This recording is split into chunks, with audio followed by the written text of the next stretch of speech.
that the greatest vehicle for changing power and success in the world is thought. It all starts with a thought. Your words take on a life of their own because of what you've been saying about yourself. You've gotten to where you are today. Words are similar to seeds. You give life to what you are saying when you utter it out loud. If you keep saying it, it will ultimately become a reality. You are, whether you realize it or not, foretelling your own future. And it's at this point that we say things like, I am blessed, I am a formidable opening, my ambition will be realized, I'm working my way out of debt. That is simply being upbeat. You are predicting victory, success, and new highs for yourself. Your life will follow the path of your words. Yet far too many people prophesy the exact opposite and never seem to receive any lucky breaks. I will never be in shape again. The economy is slowing. I'm probably going to lose my job. The flu season has arrived. It always happened to me. They aren't aware that they are foretelling defeat. It's as though they are requesting bad luck. There is a scarcity of mediocrity. You can't talk about losing and hope to win. You can't talk about shortage if you don't have enough. I'm afraid I won't be able to afford it. Never anticipate to have a lot of money if you get ahead. You will have a lousy existence if you have a poor mouth. Start sowing some new seed if you don't like what you are seeing. So the first step is to become aware of your subconscious ideas. You must become conscious of your automatic routines and behaviors, as well as your emotions that keep you stuck in the past.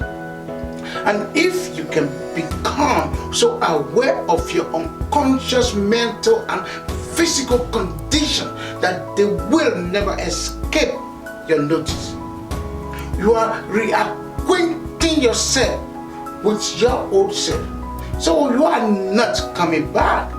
Then if you start to consider new ways of being as described by a vision plan, analyze your habits in your thoughts. If you repeat this process often enough, you will eventually become accustomed to the new frame of mind. If you can emotionally prepare yourself for the experience by cultivating your inspiration, joy, and passion, it will become familiar to you if you repeat that over and over again. Developing that state, as a result, the process of change necessitates unlearning and relearning in order to break the old self's habits and reinvent a new self. Emotions that have been stored in the body are being unlearned. Then comes the crucial step of retraining the body to a new thinking and emotion. It's like teleporting from the past to the future. It is the process of losing your mind and replacing it with a new one. As a result, when you begin to grasp that process, it will seem strange and uncomfortable at first. And if you can relax into that instead of looking back to the past and consistently invest in your future, it will become easier and easier to achieve sooner or later. And then when you least expect it, something extraordinary will occur in your life. And when that event happens, you will be paying attention to what you did inside of you right now to cause the consequence outside of you. That's what's known as human empowerment. There isn't a single individual on the planet who isn't included in this equation. If someone is watching this and has an idea for anything they want to improve and it isn't striking, it's possible that it isn't the surroundings. You might look at your behaviors, but it's also possible that your beliefs and ideas are at fault. Some people will not force themselves to read every day since it is not something they value. Some people are unwilling to labor. Let's say the behavior they want to improve is remembering names. We conducted a podcast on it.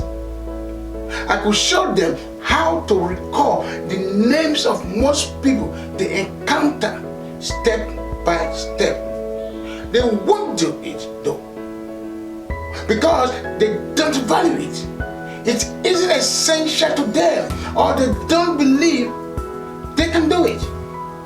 As we previously stated, your brain functions as a supercomputer, and your self-talk as a programmer operates. If you tell yourself not to remember names, you will forget the name of the next person you meet because you have programmed your supercomputer not to. They do not have a belief system that allows them to do so. As a result, when I state that all behaviors are belief driven, I mean it. If you want to do this habit, journaling, whatever it is, you need a belief that permits it to happen because you are the program that allows it to happen. So when do you acquire that faith? Because you are going to feel like you are the only one. The majority of people stop there. They think to themselves, oh, I got it. I understand what Mastar is saying. I've heard that if I can change my belief, I can change my behavior. But I don't believe it. So I'm just kind of faking it now. How do you assist folks in overcoming this? And I mean some individuals approach things in this way. They fake it till they make it. As in this quotation. So when I give group training or online trainings, my favorite technique of changing people's beliefs is to get them to accomplish something they never believed they could do. Because it creates a new possibility. So, for instance, Roger Bannister broke the 4-minute mile in 1954. So, which is the most amazing? Nobody has ever sprinted a mile in less than 4 minutes in human history. Now, if you dig into how he did, you will see that he saw himself reaching the finish line and glancing at the clock. And he says 3 minutes 59 seconds because he understood that success is a process that starts from the inside out. That had to happen first, both in here and out there, in order to prepare. Dr. Wendell has a famous statement that goes, I'll believe it when I see it. And when I see it, it's like. When I believe it, I'll see it. Because the situation is the polar opposite. As a result, I always enjoy modeling the anomalies that most people disregard. I was thinking to myself, well, what's going on there that permits this person to achieve such a result? As for Roger Bannister, he noticed it in here.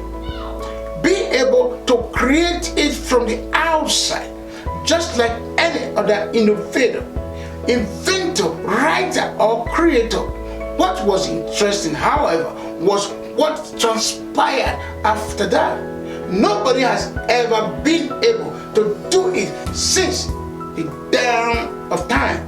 The person does it all of a sudden. After that, what happens? Everyone says yes. Everyone begins to do it. So there you have it. What occurred now? What happened? Was there a significant change in training, approach, or nutrition that year? No, but there was a shift in mindset, because the notion back then was that if you ran a mile in less than 4 minutes, you will not only die, but your heart will explode in your chest. And I was correct. That would prevent me from not only running that particular race, but from running in general. And so my issue is, that was a shift in a reference point that shook up a belief. So when it comes to learning, my goal with individuals is to encourage them to achieve something they never believed they could do. Then it gives rise to a new potential. It literally opens up their neurological system for something that was not feasible while I was growing up, because we didn't have any. We didn't have any money. I didn't have any formal schooling, because that was a difficult subject to grasp. I had no acquaintances, so I don't think that's where people would go. I think that when there is a gap, a stop gap between where they are and where they want to be, they will say, oh, I don't have the money right now on education or intelligence out of the network or anything else along those lines. And you know what? You know it's not about resources. It's not about all the amazing success you've had and the value you've made for the world. Because we know a lot of folks who lack the resources to make a difference in the world. It has to do with our internal resources. And what I'm arguing is that we should optimize our environment as well as our behaviors, capacities, beliefs, values, and identities, because you can't just change your belief, your values, or your behavior, even if you don't believe you are that kind of person. That's why I always go to the superhero mythos, because I want people to claim that identity which I call the superhero you. That version of ourselves that we are not waiting for Superman, Batman, or Wonder Woman is as if you are a superwoman. You are both a Batman and a Superman. It's only that we as individuals must apply ourselves in order to be capable of unleashing, starting there, and being able to contemplate and notice the various voices within us is a fantastic location to be your self-awareness. Because the most difficult problem is that most of us have no idea what we are listening to, and most of us aren't even aware that we have more than one voice inside of us. Just crossing that threshold is a significant victory, because it means you are at least trying to distinguish between what you are hearing, which will help you make better judgments in the future. There are a variety of approaches to obtaining the things we desire for ourselves and our lives. But it all starts with how we choose to think. As you do, so shall you be. 7 simple words that I believe are among the most significant things we can learn and perfect in our life. This old adage that I'm what I think about all day. And once you understand that, what you think about expands. You may move on to the next step. You begin to be quite cautious about what you think about you. You don't have allowed the thoughts to be on anything you don't want manifesting or showing up in your life. Allow me to share some information with you. How many of you have goals that you want to attain, but you think to yourself, oh, that's not going to happen, or forget about it? I'm going to say, and what you want to do is train a new one, says a voice that occasionally disturbs that wonderful routine. So when I was 17, I began using incantations instead of affirmations. You go affirmation. I'm happy, I'm content. What's the matter? You haven't changed anything. What physiology? You won't acquire anything unless you modify your physiology. So when you recite an incantation, you not only utter it, but you also embody it with all your mind, repeating it enough time that it sticks to your head. It's as though the world is a small place. Now the conversation is your thoughts. It's always the same, and it provides you with the results you desire. As a result, make use of your body and your voice. So I started doing stuff 20 years ago. I had long hair like my mentor. My face is covered in chronic soup pimples, and I was attempting to persuade people like Obi Chuku to attend this man's class in order to become more successful. I was back in my 1987 Nissan Sentra, which I had bought for $1,500 cash. I could only do that if I parked far away from the building and then went inside. And I enjoyed people, and I feel I was able to influence individuals who were far more successful than I was at the time because of what I placed myself instead. I do what I've been doing behind the scenes for 20 years because I don't think I will be in excellent shape. It's something I demand. So I perform an incantation with my entire body.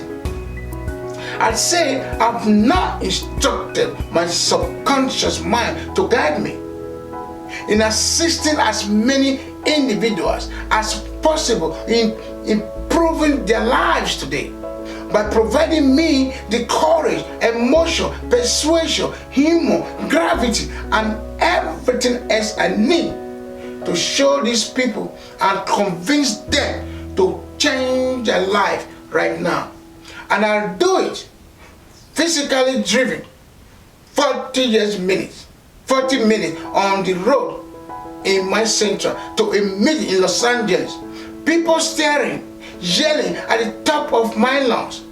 When two people meet, if there is rapport, the person who is most certain will always influence the other person. By the time I entered the room, and I was completely certain, while others were attempting to build up to confidence. Do you agree with this statement? Is it possible to say yes or no? Because I was poor. I did another one. I made a mental shift. I kept doing stuff but I couldn't seem to get over it. God's word, I'd say, is circulating throughout my life. His word pours down on me like avalanches of riches, where I'm one with God, and God is everything. Unlimited intelligence meets all of my needs, aspirations, and ambitions instantly, and I'll visually the wealth in my life, and I'll be overjoyed. In 1 year, my earning went up to the unimaginable figure. Thanks for watching.